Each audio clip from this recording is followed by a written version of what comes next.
Good morning MBA third same. आज हम international finance management की 30 लेक्चर की क्लास ले रहे हैं जो कि रिलेटेड है स्पॉट एंड फॉरवर्ड मार्केट से। आज के इस लेक्चर के अंदर हम लोग सबसे पहले types of the financial markets के बारे में पढ़ेंगे और नेक्स्ट लेक्चर के अंदर 31 लेक्चर के अंदर हम स्पॉट एंड फॉरवर्ड मार्केट के बारे में डिटेल में पढ़ेंगे, क्योंकि पहले हमें ये समझना ज़रूरी है कि कौन कौन से टाइप्स ऑफ फाइनेंशियल मार्केट होते हैं। तो जैसे कि आप डायग्राम में देख रहे हैं यहाँ पे, तो जो फाइनेंशियल मार्केट्स होते हैं वो money market, over the counter market, derivatives market, bond market और फॉरेक्स मार्केट, या हम कह सकते हैं फॉरेन एक्सचेंज मार्केट होते हैं। तो सबसे पहले हम समझते हैं कि मनी मार्केट क्या है। A money market is a basically for short term financial assets that can be turn over rapidly at a minimum cost. That instruments are quickly convertible into money with the least transaction cost. The operation in the money market are of a duration that can be extended due to 1 year and it deals in a short-term financial assets. This market is an institutional source of working capital for the companies. These participants of these market are commercial banks, RBI, large corporate, etc. The instruments in the money market are commercial bills, commercial paper, certificate of deposit, treasury bills etcetera. अगर हम money market की बात करें तो money market basically short term financial assets का होता है और ये रैपिडली टर्न ओवर हो जाता है मिनिमम कॉस्ट के अंदर किसी भी इंस्ट्रूमेंट के अंदर, और जो ये इंस्ट्रूमेंट्स होते हैं वो क्विकली कन्वर्टेबल होते हैं मनी के अंदर किसी लीस्ट ट्रांजेक्शन कॉस्ट से. जो ऑपरेशंस होते हैं इन मनी मार्केट में, तो जो ड्यूरेशन होता है उसको एक्सटेंड कर सकते हैं हम 1 ईयर से, और इसके अंदर जो डील होती है वो शॉर्ट टर्म फाइनेंशियल एसेट्स की जाती है. इस मार्केट के अंदर जो इंस्टीट्यूशनल सोर्स होते हैं किसी वर्किंग कैपिटल को लेके वो कंपनीज करती हैं, और इसके जो पार्टिसिपेंट्स हैं इस मार्केट के जो पार्टिसिपेंट्स हैं वो commercial banks, RBI, large corporate हैं, और जो इंस्ट्रूमेंट्स हैं इन मनी मार्केट के वो हैं commercial bills, commercial paper, COD, treasury bills etcetera. Second financial market की बात हम करें तो कौन से मार्केट हैं वो? Over the counter market. This market is decentralise market not having a centralise physical location. It is basically the secondary market. Here the participants of the market trade with each other by using different modes of communication like electronic mode, telephone etcetera. Companies that are traded in the OTC market are small companies. This market has less transparency, fewer regulation and is inexpensive. अगर हम over counter की market की बात करें तो ये जो market होते हैं ये डिसेंट्रलाइज्ड मार्केट होते हैं जिनके पास कोई भी एक सेंट्रलाइज्ड फिजिकल लोकेशन नहीं होती है. ये बेसिकली सेकेंडरी मार्केट होते हैं. जो पार्टिसिपेंट्स होते हैं इस मार्केट के वो ट्रेड करते हैं एक दूसरे के साथ डिफरेंट मोड्स को यूज़ करके, कम्युनिकेशन के डिफरेंट मोड्स को यूज़ करके, जैसे कि इलेक्ट्रॉनिक मोड, टेलीफोन एट्सेट्रा. जो कंपनीज़ ट्रेड करती हैं ओटीसी मार्केट के अंदर वो बहुत स्मॉल कंपनीज होती हैं. ये मार्केट बहुत कम ट्रांसपेरेंसी का होता है, बहुत कम रेगुलेशंस होते हैं और ये इनएक्सपेंसिव भी होता है. नेक्स्ट मार्केट की अगर हम बात करें तो जो नेक्स्ट मार्केट है हमारा वो है derivative market. The derivative market is the financial market that trades in the security that drive its value from some specified underlying assets. Derivatives do not have a physical existence but emerge out of the contracts between two parties. These underlying assets may be debentures, shares, currencies, etc. The derivatives contract value is determined by the market price of an underlying item. The market trades in the derivative which include future and forward contracts, swaps, option, etc.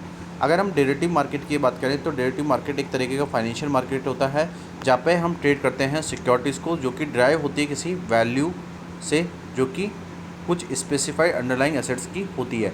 जो dairies होते हैं उनकी कोई भी physical existence नहीं होती है और इनको मर्ज आउट किया जाता है किसी कॉन्ट्रैक्ट से जो कि दो पार्टीज़ के बीच में होती हैं.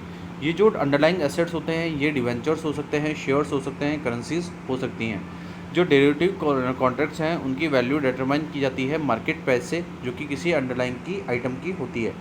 जो मार्केट ट्रेडर्स हैं किसी डेरिवेटिव्स के वो इंक्लूड करते हैं फ्यूचर और forward contracts, swaps, options etcetera.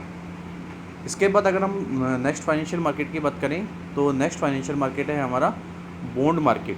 The bond is the डेब्ट security where an investor loans the money for a specific time period and at a definite coupon rate means interest rate. These bonds include corporate bond and municipal bonds from all over the world. All kinds of securities like bills and notes issued through the United States Treasury are sold in the bond market. जो bond होते हैं वो डेब्ट security होती है, जहाँ पे investor loans लेता है मनी के रिगार्डिंग किसी स्पेसिफिक टाइम पीरियड के अंदर एक डेफिनाइट कूपन रेट या मीन्स कह सकते हैं हम इंटरेस्ट रेट पे।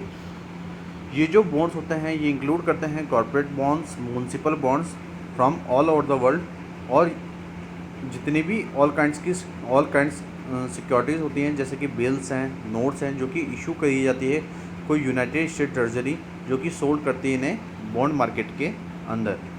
नेक्स्ट अगर पॉइंट की बात करें, नेक्स्ट जो हमारा फाइनेंशियल मार्केट है वो है forex market. The forex market is not a physical entity but it is a network of communication among bank brokers and forex dealers. This is the market where all kinds of currencies are traded. It is the highest liquid market as cash is liquid. It includes market dealing like spot market, forward market, etc. Foreign exchange market are something classified into spot and forward market on the basis of period of transaction carried out. It is explained below. जो forex market होते हैं उनकी कोई भी physical entity नहीं होती, बल्कि एक नेटवर्क होता है कम्युनिकेशन का, जो कि बैंक्स, ब्रोकर और फॉरेक्स डीलर के बीच में होता है। ये जो मार्केट्स होते हैं उसके अंदर ऑल काइंड्स ऑफ करेंसीज को ट्रेड किया जाता है। ये बहुत ज़्यादा हाईएस्ट लिक्विड मार्केट होते हैं जो इजीली कैश के अंदर हो जाते हैं कन्वर्ट। इसके अंदर हम इंक्लूड करते हैं सारी मार्केट डीलिंग जैसे कि spot market, forward market. Foreign exchange market क्या होते हैं, समटाइम्स क्लासीफाई किए जाते हैं स्पॉट और फॉरवर्ड मार्केट के अंदर, और इनको हम किसके बेसिस पे करते हैं कि क्या पीरियड ऑफ ट्रांजैक्शन है जो कि हम कैरी कर रहे हैं। क्योंकि हम अब जो नेक्स्ट लेक्चर के अंदर पढ़ेंगे वो फॉरेक्स मार्केट के टाइप पढ़ेंगे जो कि स्पॉट मार्केट और फॉरवर्ड मार्केट होते हैं। इस लेक्चर के अंदर हम लोगों ने कौन कौन से टाइप्स ऑफ फाइनेंशियल मार्केट है उनके बारे में पढ़ा। तो हम लोगों ने जैसे कि पढ़ा था कि जो हमारा फर्स्ट जो मार्केट था वो मनी मार्केट से रिलेटेड था। जो मनी मार्केट होते हैं ये शॉर्ट टर्म फाइनेंशियल एसेट्स होते हैं जो कि इजीली कन्वर्टेबल हो जाते हैं मनी के अंदर किसी लेस ट्रांजैक्शन कॉस्ट से। तो अगर हमने देखा कि जो अगर इनके पार्टिसिपेंट्स जो होते हैं इन मार्केट के वो commercial banks, RBI, large corporate होते हैं, और जो इंस्ट्रूमेंट्स मनी मार्केट के अंदर इंक्लूड किए जाते हैं वो commercial bills, commercial paper, certificate of deposits, treasury bills हो सकते हैं। अगर हम उसके बाद जो दूसरा मार्केट हमने पढ़ा था over the counter market, in market के बारे में मैंने आपको बताया था कि ये जो मार्केट होता है ये डिसेंट्रलाइज मार्केट होते हैं जिनकी कोई भी एक सेंट्रलाइज फिजिकल लोकेशन नहीं होती है। इनको बेसिकली हम सेकेंडरी मार्केट कहते हैं। इनके जो पार्टिसिपेंट्स होते हैं वो मार्केट ट्रेड के अंदर एक दूसरे से क्या करते हैं, डिफरेंट मोड ऑफ कम्युनिकेशन के थ्रू ट्रेड करते हैं, जैसे कि इलेक्ट्रॉनिक मोड या टेलीफोन के।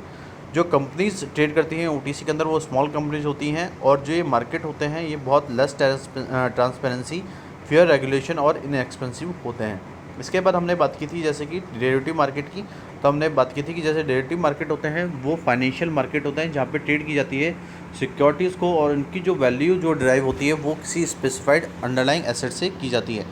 जो डेरिवेटिव्स होते हैं वो उनमें कोई भी फिजिकल एग्जिस्टेंस नहीं होता, और इनको मर्ज आउट किया जाता है किसी कॉन्ट्रैक्ट से जो कि दो पार्टीज़ के बीच में होती हैं। और जो भी अंडरलाइंग एसेट्स हैं जैसे कि हमारे डिबेंचर्स, शेयर्स, करेंसी, वो इसके अंदर इंक्लूड की जाती हैं। तो जो डेरिवेटिव कॉन्ट्रैक्ट है उनकी वैल्यू को डिटरमाइन किया जाता है मार्केट प्राइस से, जो कि किसी अंडरलाइंग आइटम की होती हैं। जो ये मार्केट ट्रेड्स होते हैं डेरिवेटिव के अंदर उनको इंक्लूड किया जाता है फ्यूचर और फॉरवर्ड कॉन्ट्रैक्ट से, स्वैप से और ऑप्शन से। उसके बाद हमने जो नेक्स्ट मार्केट पढ़ा था वो था बॉन्ड मार्केट। बॉन्ड मार्केट एक तरीके का डेब्ट सिक्योरिटी मार्केट होता है जिसमें इन्वेस्टर लोन्स लेता है किसी मनी की रिगार्डिंग, और वो एक स्पेसिफिक टाइम पीरियड के अंदर रहता है किसी एक डेफिनेट कूपन रेट से, मतलब मीन्स इंटरेस्ट रेट से। तो ये जो बॉन्ड्स होते हैं वो इंक्लूड होते हैं कॉर्पोरेट बॉन्ड्स, म्यूनसिपल बॉन्ड्स, और ये जो सारी काइंड्स की सिक्योरिटीज़ होती हैं जैसे कि बिल्स, नोट, जो कि इशू किए जाते हैं यूनाइटेड स्टेट ट्रेजरी से, जिनको सोल्ड किया जाता है बॉन्ड मार्केट के अंदर। उसके बाद हमने पढ़ा कि फॉरेक्स मार्केट क्या होता है। तो फॉरेक्स मार्केट जैसे कि हमने पहले भी समझा था कि जो फॉरेक्स मार्केट होते हैं वो फॉरेन एक्सचेंज मार्केट होते हैं। तो जो फॉरेक्स मार्केट होते हैं इनकी कोई भी फिजिकल एंटिटी नहीं होती, बल्कि एक नेटवर्क होता है कम्युनिकेशन का जो कि बैंक्स, ब्रोकर और फॉरेक्स डीलर्स के बीच में होता है। जो ये मार्केट होता है ये सारी काइंड्स की करेंसीज़ को ट्रेड करता है, और ये हाईएस्ट लिक्विड मार्केट होता है जो कि कैश में इजीली कन्वर्ट कर देता है मनी को। इसके अंदर हम इंक्लूड करते हैं मार्केट डीलिंग जैसे कि स्पॉट और फॉरवर्ड मार्केट। तो अब हमारे इस लेक्चर के अंदर हमने जो भी फाइनेंशियल मार्केट के टाइप्स थे उनको कम्प्लीटली पढ़ लिया है।